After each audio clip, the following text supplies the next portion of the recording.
Hi, I'm Kenneth Lund. I would like to share with you my machine quilting project.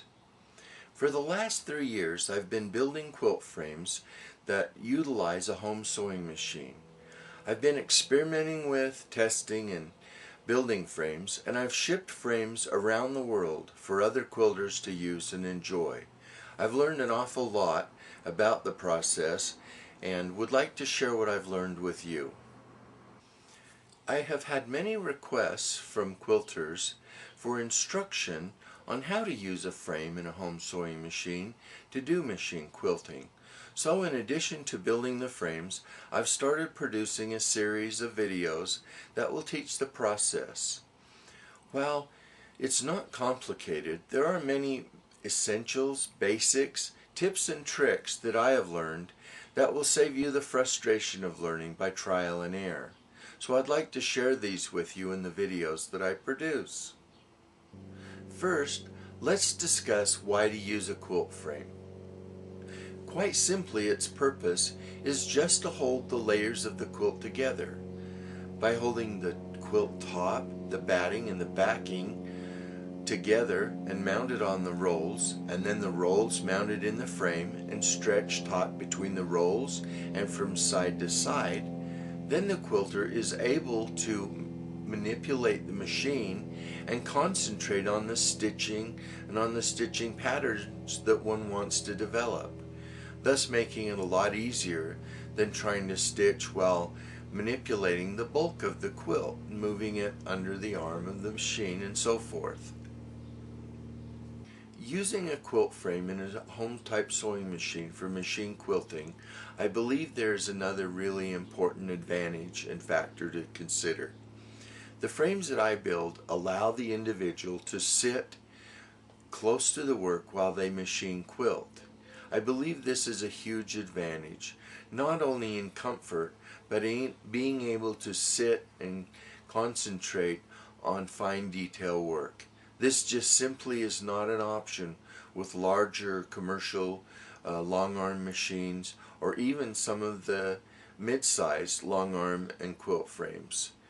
Having to stand far away from the work allows one to quilt, but not with near the same detail that you're able to achieve when you sit and work, much like when you're piecing the top together.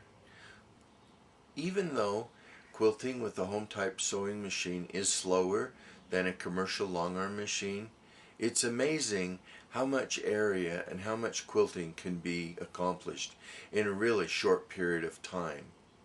I think you'll really find that using a home sewing machine for machine quilting, your masterpiece, is really no disadvantage. In fact, there's great advantages in you being able to quilt your piece together and make a finished piece of art.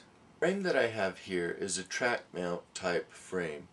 It has two carriages that move back and forth on a set of tracks, and as you can see by the movement, works very smoothly, very nicely. Now, let me set a machine on and I'll demonstrate it even further. Here, with the rolls removed from the frame, I've set the machine on the carriage, and so that I can show you that it moves back and forth on the track, and with the operator is able to sit, here's the handle, and operate the machine very easily.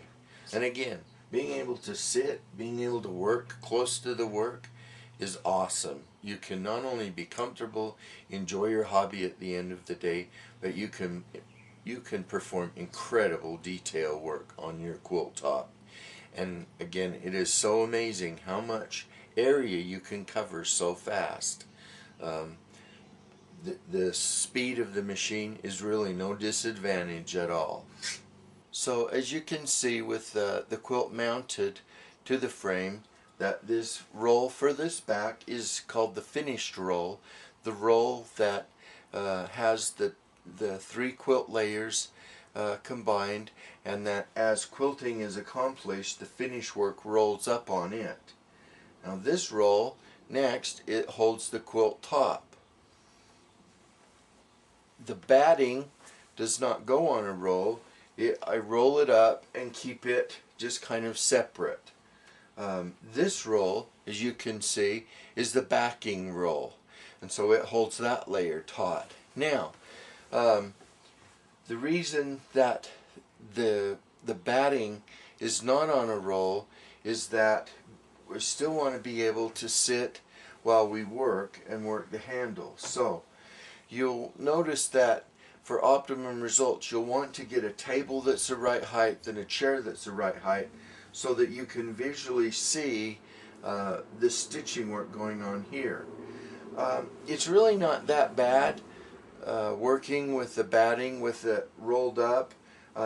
This quilt sample here that I'm working on is actually going to be a king size quilt, and so the length of this batting is really all this. That's the biggest roll that I will have in a king size quilt, so it really is manageable. You may choose while you're working to let the roll drop. You easily work with the handles and such. Maybe sometime we'll make some type of a holder for the roll. So far it's really not been an issue. It just rests there. You can see you're still able to easily move things, move the carriage, move the machine. No big deal. Works just great. So now I have the quilt mounted to the rolls and the rolls mounted to the frame. So now let's take a look at the quilting in action.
Taking your time to watch my video.